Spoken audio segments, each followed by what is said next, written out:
Alegria e paz. Eu sou Altieres dos Santos, sou escritor, palestrante, formador para a catequese, sou autor de vários livros e também sou consultor em diversas dioceses onde posso ter a oportunidade de estar com vocês. A editora Paulus já me enviou, por exemplo, para a diocese de Teixeira de Freitas e a diocese de Eunápolis, que fazem parte do regional de vocês. Então eu quero, me apresentando, cumprimentar a cada uma que faz parte da Escola Catequética Dom Jairo e dizer que é muito importante que você permaneça firme nos teus estudos, porque catequista tem que se preparar cada vez mais, catequista tem que ser pessoa de profundidade. Então, muito obrigado, agradeço também ao meu querido amigo, meu querido irmão Flávio, pelo convite de fazermos esta pílula catequética. O tema que nós vamos abordar aqui é bastante importante no momento atual, porque ele trata do diretório. Qual o diretório? O Diretório Nacional de Catequese. E você vai entender por que é tão importante conhecermos o Diretório Nacional. Primeiro, porque ele é um documento que está em vigência. Segundo, porque ele é inspirado, ele dialoga com o Diretório Geral de Catequese, que é o diretório anterior a esta nova versão de 2020. Então eu quero agradecer a você porque estamos reunidos e brevemente apresentar o esquema, apresentar os eixos principais do Diretório Nacional de Catequese. Primeiro, é importante lembrar que ele foi também um fruto da inspiração do Concílio Vaticano II. Os ventos do Concílio Vaticano II continuam soprando até hoje e há muitas coisas por fazer ainda de todas as inspirações que foram sopradas pelo Espírito Santo lá no Concílio. No Brasil, por muito tempo nós fizemos uma leitura precisa da realidade, nós trabalhamos procurando entender que a catequese precisa ler os sinais dos tempos. E isso permanece vigente. Na América Latina, assim que terminou o Concílio Vaticano II, nós tivemos a Conferência de Medellín, em 1968. E essa conferência nos reforçou e nos confirmou como igreja desse continente a uma análise do contexto social, do contexto cultural no qual nós nos encontramos. Veja bem, preste atenção, isso aqui é uma questão de inteligência. Catequista que não olha o contexto no qual está inserido, catequista que não consegue ler o que está acontecendo com os catequizandos, com suas famílias, é um catequista que vai deixar de atingir muitos corações, porque pode ser que aquela visão que eu tenho de evangelização, sem a ligação com o contexto ao nosso redor, ela seja uma visão bastante fantasiosa. O novo diretório de catequese usa inclusive esta expressão, mas o que nós vamos tratar aqui, que é o Diretório Nacional de Catequese, ele já tinha essa preocupação também. Então, a partir disso, nós vamos entender como é que ele foi formado. O Diretório Nacional de Catequese foi gestado ao longo de um longo tempo, ele foi sendo primeiramente pensado, foi sendo estudado. Ele tem uma ligação importante com o documento Catequese Renovada, de 1983, e ele, inclusive, deixa explícito isso. Quando você vai ler as primeiras páginas do Diretório Nacional de Catequese, você percebe que ele está em comunhão com o documento Catequese Renovada. E porque ele está em comunhão com o documento Catequese Renovada, ele traz novamente todas aquelas inspirações que deram certo. Talvez você não se recorde, porque pode ser que a sua idade seja a de uma pessoa jovem. Mas a catequese anterior a 1983 era muito diferente da nossa catequese atual. E a catequese que nós temos hoje, certamente, ainda não é o modelo pronto e adequado para o que nós precisamos fazer para conseguir evangelizar aos nossos catequizandos, as pessoas todas. Mas nós estamos dando passos nesse sentido. O fato é que em 1980 e 1990 houve uma intensa reflexão, porque já era uma preocupação o fato de que a catequese que nós administramos nem sempre consegue produzir frutos visíveis. Tanto é verdade que nós vimos dois fenômenos acontecerem debaixo dos nossos olhos. Primeiro, pessoas trocarem uma pertença, mesmo que uma pertença remota pela fé católica, por outras formas de pertencimento. Foram para, por exemplo, os movimentos neopentecostais e pentecostais. Isso é algo espantoso, porque quando você observa a teologia daqueles movimentos, é uma teologia bastante diferente do cristianismo. E, no entanto, conseguiu conquistar as pessoas. Muito bem. E outro movimento que nós também percebemos na década de 80 e 90 e foi muito refletido foi essa dificuldade que os catequistas têm de realmente evangelizar a uma criança ou um jovem. Essa reflexão não é de hoje. O que você acha que acontece com uma pessoa que passa conosco vários anos da sua vida, junto das nossas catequeses, de repente recebe o sacramento da confirmação e desaparece da comunidade? Você que está me ouvindo, por que você acha que isso acontece? Bem, o fato é que isso ocorre e nós precisamos, de alguma forma, procurar a solução para isso. Algo está acontecendo que não está correto, que não está de acordo. Então, nos últimos 20 anos do século XX, teólogos, catequetas, liturgistas, catequistas, muita gente foi refletindo sobre isso. E aí que está a origem, então, do documento, Catequese, do documento Diretório Nacional de Catequese. A mudança do milênio, que foi um evento muito importante, nos ajudou a repensar muitas coisas. Nos ajudou, por exemplo, a repensar que estávamos entrando no ano 2000. 2000 anos de evangelização. Desses 2000 anos de evangelização, 500 anos de evangelização do Brasil. E a gente foi obrigado a reconhecer que nesses 500 anos o Brasil não é uma sociedade evangelizada ainda. Isto é um ponto de partida interessante. Quando o padre Luiz Alves de Lima e o irmão José Neri, que são os dois grandes articuladores do Diretório Nacional de Catequese, falaram sobre isso, eles deixaram muito claro que o Brasil não é um país evangelizado. Ele pode ser que tenha sido no passado, mas eles usam essa expressão, o Brasil precisa ser reevangelizado, ou precisa ser novamente evangelizado. Este aqui é um ponto de partida interessante. Catequista, você certamente já ouviu aquela expressão pastoral de manutenção, ou catequese de manutenção, aqui no nosso ambiente catequético. Veja bem, o que é uma catequese de manutenção? É aquela catequese que faz apenas o básico, que não sai, que não se inspira ou não se sente desafiada a buscar as outras pessoas. E por buscar as outras pessoas não é só ir ao encontro, não. É muitas vezes procurar entender aquilo que quem está com você está sentindo, está pensando. Isso também é um tema do Diretório Nacional de Catequese. Veja bem,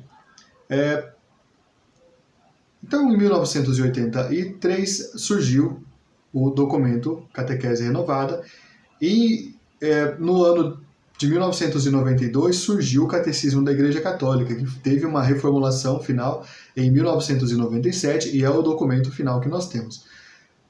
E o Diretório Nacional vai surgir em 1997, basicamente dialogando com o documento Catequese Renovada, dialogando com o documento do Diretório Geral para a Catequese e também dialogando com o Catecismo da Igreja Católica.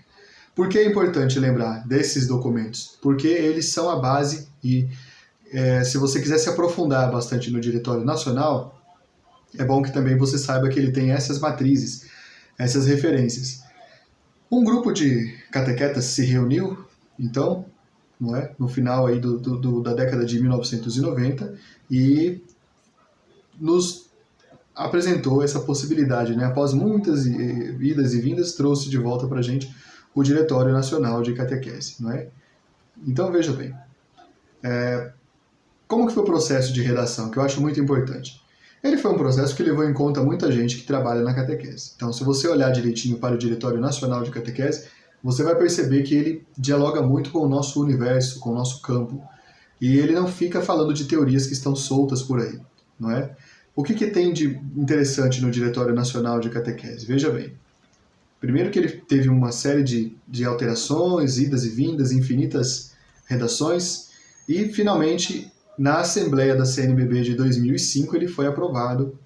Quando ele foi aprovado, apareceram 129 emendas, correções, pedidos de esclarecimento por parte dos bispos, e, finalmente, ainda em 2005, no dia 15 de agosto, ele foi dado por aprovado. Ele foi aclamado com uma vigorosa salva de palmas. Em seguida, o Diretório Nacional de Catequese foi para a apreciação da Santa Sé. Ele foi para dois dicastérios, a Congregação para o Clero, que fez uma série de críticas, uma série de pedidos de esclarecimento, e ele foi também para a Congregação da Doutrina da Fé, onde ele foi muito elogiado e muito aprovado, e no fim, a Santa Sé disse, né, deu aqui o parecer dela que ele estava um documento, então, confirmado, ele havia sido autorizado. O esquema geral do diretório é o seguinte, ele tem o mesmo esquema do Diretório Geral de Catequese, que é o diretório anterior. Na primeira parte, ele faz uma série de fundamentos teológicos pastorais sobre a catequese. Na segunda parte, ele tenta observar a catequese de modo prático. É isso que ele faz. Ele tem essas duas grandes partes, está dividido em 8 capítulos. Então, olha só. Primeiro, que ele coloca a catequese de uma forma evangelizadora e cristocêntrica. Ele já pensa que a catequese deve ser uma catequese de saída, uma catequese para pensar as relações da igreja, da pessoa e do mundo. Ele não é um diretório que fica falando de evangelizar para dentro, para as nossas massas. E ele tem esse caráter de ser profundamente centralizado em Cristo. Ele também indica que a Sagrada Escritura é o livro de catequese por excelência. Por quê? É o livro de catequese por excelência. O Brasil ainda não conhece a Bíblia, na verdade. A Bíblia ainda é uma grande desconhecida. Os catequetas que pensaram o diretório perceberam que a nossa população, mesmo muitas vezes até algum catequista, precisa conhecer melhor a Bíblia. Nossa população não conhece bem a Bíblia, então ele tratou como um dos temas centrais que a Bíblia é o livro mais importante no processo catequético. Ele foi também bastante pioneiro ao pedir que a catequese utilize a inspiração catecumenal. Essa expressão aparece lá então também, e ele incentiva para que as dioceses comecem a conhecer o que é o catecumenato. Há uma parte muito importante em que ele trata do catecumenato com adultos, né? Ele utiliza uma expressão que ficou clássica, com adultos, catequese adulta, você deve se lembrar. Ele enfoca muito claramente a figura do catequista, ele dá uma ênfase para a figura do catequista, que é muito importante. Ele lembra que, como eu disse no início, a catequese é encarnada na história, no tempo, e ele pede realmente que a catequese passe a ser uma catequese de missão, que a catequese não fique sendo algo restrito, algo que talvez poderia comunicar muito mais e, no entanto, acaba sendo deixado de lado, não é mesmo?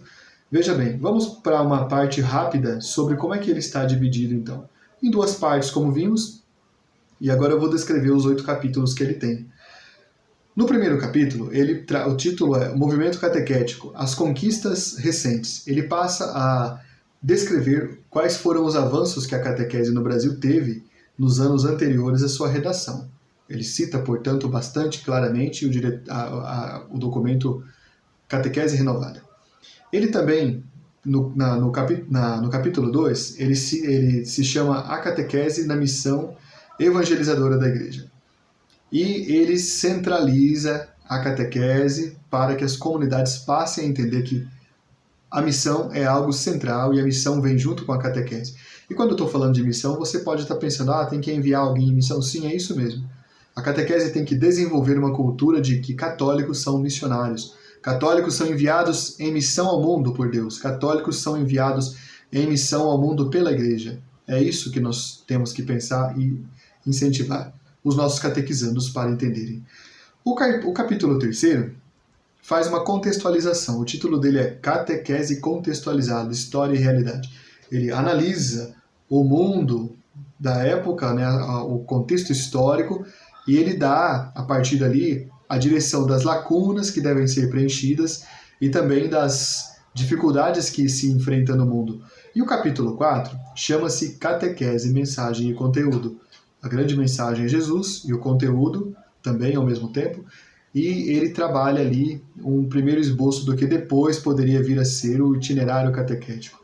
Na segunda parte, também com 4 capítulos, a segunda parte que se chama Orientações para a Catequese na Igreja Particular. Ele começa com o 5º capítulo, chamado Catequese como Educação na Fé, e ali ele traça uma forma clara de entender que a catequese tem que ser um processo de iniciação. Isso é educar na fé. Capítulo 6º, destinatários como interlocutores no processo catequético. Ele é o documento responsável para que você, catequista, pare de tratar o teu catequizando como uma pessoa que apenas recebe conteúdo. Ele pede que você olhe direito para o destinatário, para o catequizando, para o catecúmeno, e entenda que ali há uma pessoa que não é uma tábula rasa, ela tem uma história, ela precisa ser levada em conta no processo. Ah, mas isso aí a gente já faz. Olha, eu tenho minhas dúvidas, viu? Quantos catequistas realmente conseguem incluir o catequizando no processo catequético? O 7º capítulo é Ministério da Catequese e seus protagonistas. Um capítulo revolucionário, porque ele chegou a pedir que, claro, evidentemente cada diocese é autônoma para isso, mas ele chegou a sugerir que as catequistas e os catequistas sejam reconhecidos no seu ministério. Isto aqui é algo muito importante, porque a gente muitas vezes ainda é tratado em muitas dioceses e muitas paróquias como um trabalho voluntariado, um trabalho sem nenhuma relação mais profunda com a comunidade eclesial, algo assim bastante deixado de lado mesmo. Você vê isso quando você percebe que algumas comunidades têm uma grande dificuldade de querer apoiar os seus catequistas. Ah, mas a nossa paróquia é pobre. Ah, mas ela é pobre, mas ela tem dinheiro para muita coisa, viu? E eu sei que as nossas paróquias têm uma dificuldade, sim, sobretudo nesse tempo. Mas quando é uma vontade da comunidade, a paróquia encontra recursos, sim, que é possível, sim. Ah, mas você está dizendo o quê?